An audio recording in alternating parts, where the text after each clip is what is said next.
What's going on, everybody? As you can tell, a little different video here. I'm at the house. Been working on putting this video out for a long time. Just didn't know exactly how to do it, which way I wanted to do it, and I said, hey, no better time than now. Going to take you through a kind of trip down memory lane a little bit for a second here. I'm not going to talk this whole video, but I want to give you a little bit of context of what's going on in the video as it's going. To document this for my family. Also, I think it's pretty interesting for people out there that may be in the same situation with a family heirloom to me. So, I guess we'll just get right into it. But back about 65 years ago, my great-grandfather bought a 1953 Chevy 3600. It's been in my family. We don't know the exact day we got it. I asked my grandfather. He married my grandmother in 1960, and that truck was there then. So it was in our family at least since 1960. We don't know the exact day though. The truck was worked hard the way it was meant to be. I mean, it hauled wood every winter to keep the homes warm. They took it hunting, fishing.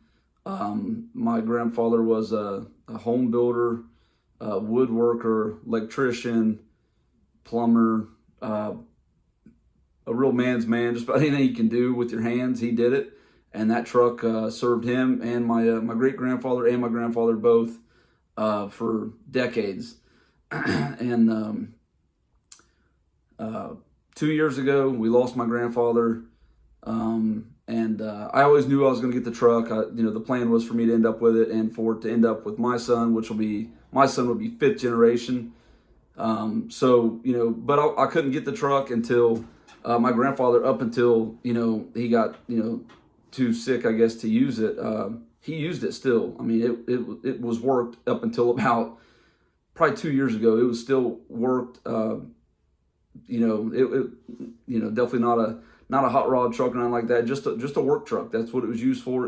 They put a hydraulic dump bed on it. To my knowledge, it still has the original drivetrain in it.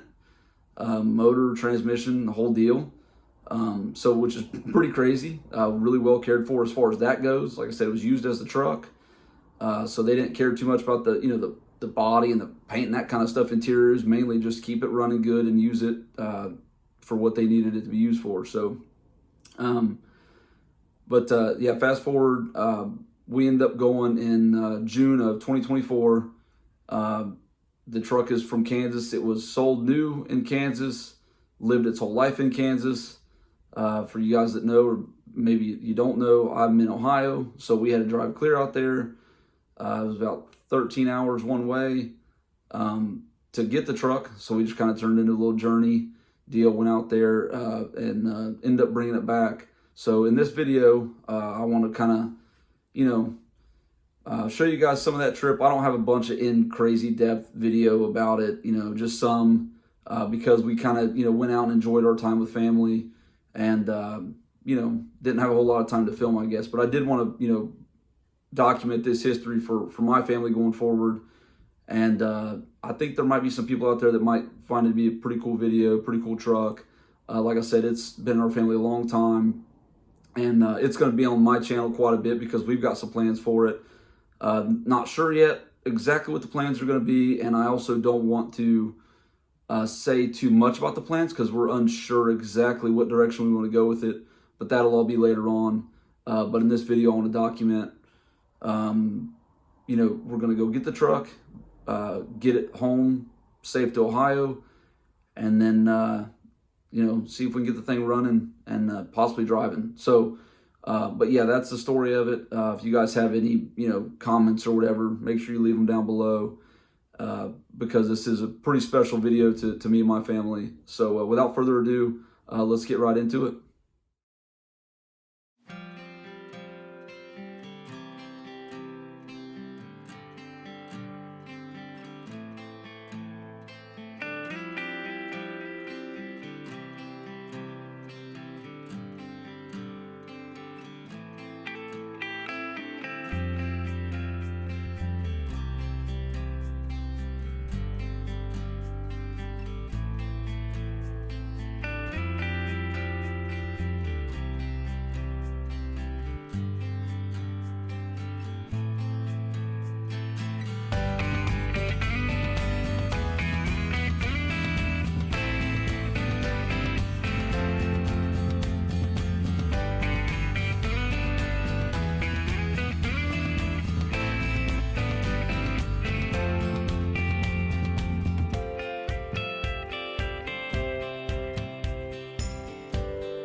So after getting out there finally and getting my eyes on this thing, I haven't seen it in a few years.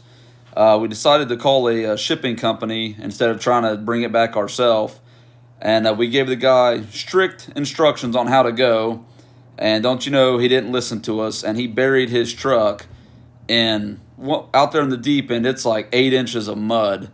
And then had to get a tractor out there to come and pull him out about a quarter of a mile. Waited 4 or 5 hours or something like that till he could finally come out there. Peppered his whole truck with mud and somebody else's car he was having shipped. It was crazy. So it was quite the fiasco to even get the guy there and get loaded up. 4 hours later.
Like a bee.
All the way down.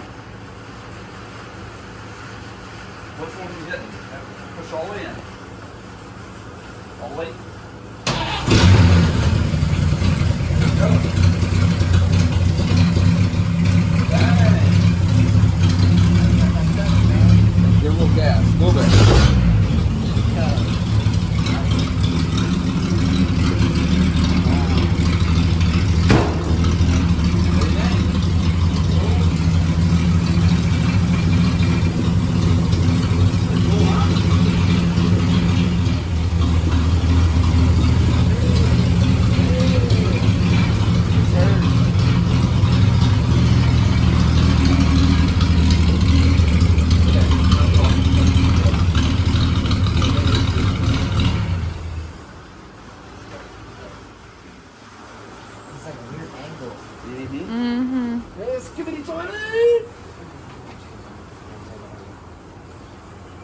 Well, we got to get it going, right?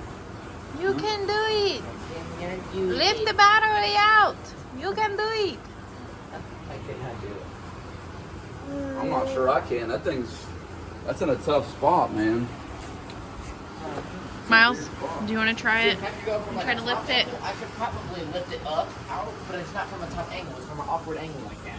Yeah, it's in a weird, really weird spot, man. Dang, man. We barely missed a 12-month free replacement. I don't even know how the heck Well, they probably put it in before they got the Dang, got it out. Okay. See, Mom, we missed a 12-month free replacement, bud. Oh well. Look. Here. It's a heavy battery. You can't drop it. 12-month free replacement. We missed it by about 20 years. That's actually a heavy battery. That's actually a pretty heavy battery. We missed it by like 20 years. Alright, so Not my long john surf. Shop. it's much better, easier. I definitely didn't say Ron John surf sop. I didn't say sop, I said shop.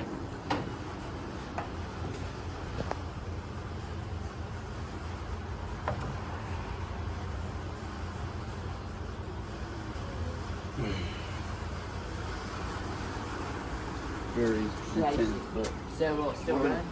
yeah, we're gonna move stuff around, and then I guess I'm gonna attempt to move it over there. So.